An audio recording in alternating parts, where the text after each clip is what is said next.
అందరిని అంగీకరించినా నన్ను అంగీకరించే పరిస్థితులు అయితే నేను లేను. నా లోపాలు నాకు తెలుసు.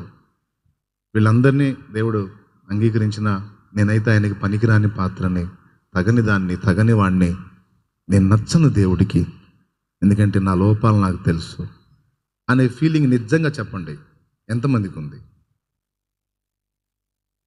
నిజంగా దాచొద్దు, యథార్థంగా చెప్పండి. నాకైతే సమృద్ధి ఇప్పుడు సంవత్సరాల క్రితమే ఉంది. అయితే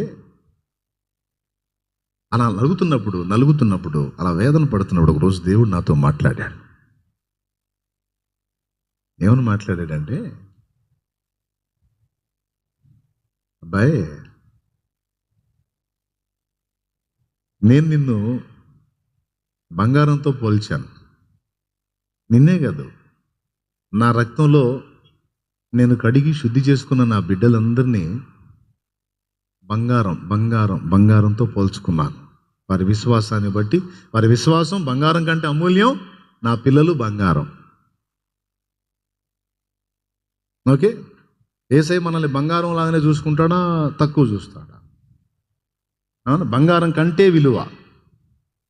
అవునా? ప్రాణం ఎక్కువ, బంగారం ఎక్కువ అండి. గొంతు మీద కత్తి పెట్టి ప్రాణం కావాలో బంగారం కావాలంటే, ఉండ్రా నాయన స్వామి మొత్తం ఇస్తాను నాకు అయ్యా, నా ప్రాణం మొత్తం ఒలిసిస్తాంగా, ఈ బంగారంగా తీసుకో అయ్యా, కష్టపడి సంపాదించుకుంటాను, ప్రాణం దీవాకరా. ఆయన మన కోసం ప్రాణమే పెట్టేశాడు. ప్రాణం కంటే బంగారం అమూల్యమైంది కాదు, బంగారం కంటే విలువైంది ప్రాణం. ఆ ప్రాణాన్ని నీకోసం నా కోసం ఆయన బలి పెట్టేశాడు. అది ఎంత దారుణంగా అంటే చిత్రవదగా, అరికాలు మొదలు నడినెత్తి వరకు, శరీరం మొదలుకొని సిరిపాదం వరకు సర్వ శరీరము, చీలికలు పేలికలు అయ్యేంతగా చర్మము. శిలువ మీద ఆయన వేలాడుతున్నప్పుడు మనుషులు చూడనొల్లని వానిగా ఆయన చేయబడ్డాడని ఒక నెత్తుటి ముద్ద శిలువలో వేలాడుతున్నట్టు కనపడ్డాడు. ఉమ్ములు, అన్ని అవమానాల కంటే పెద్ద అవమానం ముఖం మీద ఉమ్మడం. ఆ ఉమ్ములు నీ కోసం అనుభవించాడు, ఆ కొరడా దెబ్బలు నీ కోసం తిన్నాడు. ఈ చేతుల్లో 2, కాళ్ళలో 1 శీలలు ప్రాణంతో ఉన్నప్పుడే పొందాడు. తల మీద వాడి అయిన ముళ్ళ చేత గుచ్చబడ్డాడు. ముమ్మారు ఆ భారభరితమైన సిలువను మోస్తూ ఆ సిలువను మీదేసుకొని కింద పడి నలిగాడు. నేను దప్పికొనుచున్నాను అంటే చేదు చిరకని అందించారు. ఇన్ని బాధలు ఎవరిని ప్రేమించి ఎవరి కోసం అంటే నీ కోసమే. కాదని నువ్వు చెప్పగలవా? కాదని చెప్పలేవు. మళ్ళీ నువ్వు పుణ్యాత్ముడవో పరిశుద్ధుడు అని కాదు,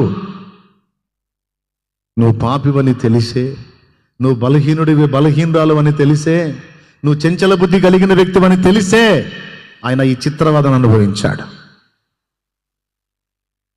దీన్ని బట్టి నీకు అర్థం కావాలి, నాకు అర్థం కావాలి, ఆయన ఎంత ప్రేమించాడో, ఎంత విలువైన వారమని మనల్ని గౌరవిస్తే మన కోసం అంత దారుణమైన త్యాగం చేశాడు. ఇప్పుడు చెప్పండి, యేసయ్య మనల్ని బంగారంలా చూసుకుంటాడా లేదా? మీరు అనాలి, బంగారం కంటే అమూల్యంగా చూసుకుంటాడు. యేసయ్య మనల్ని వజ్రంలా చూసుకుంటాడా లేదా?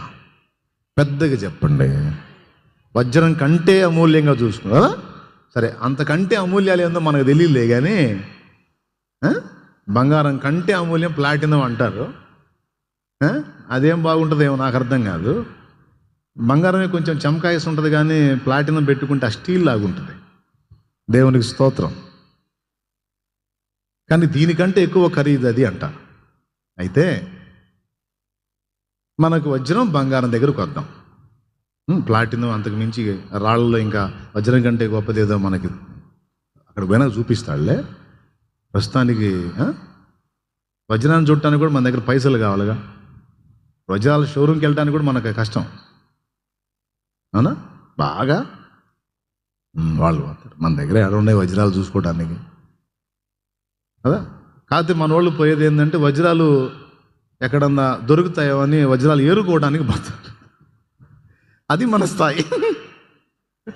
ఏదన్నా జాక్పాట్ దగ్గర ఒక్క రాయి దొరికితే ఈ దరిద్ర పప్పులన్నీ ఒక దెబ్బతో పోతాయని భారంగా ప్రార్థన చేసుకొని నేను దొరికితే నా చేత కూడా ప్రార్థన అన్న ఒక రాయి దొరక మళ్ళీ నాకు ఒప్పందం అన్నాడు, దొరికితే అన్న చెరుసోగం.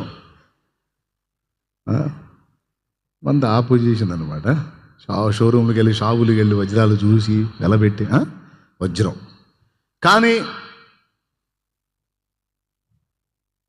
కానీ యేసయ్య దృష్టిలో మనం ఆ వజ్రాల కంటే విలువ, ఆ బంగారం కంటే విలువ. ఓకేనా? రైట్. ప్రాణం పెట్టేశాడండి. చిన్న మాట. ఇప్పుడు బంగారానికి మురికంటదా?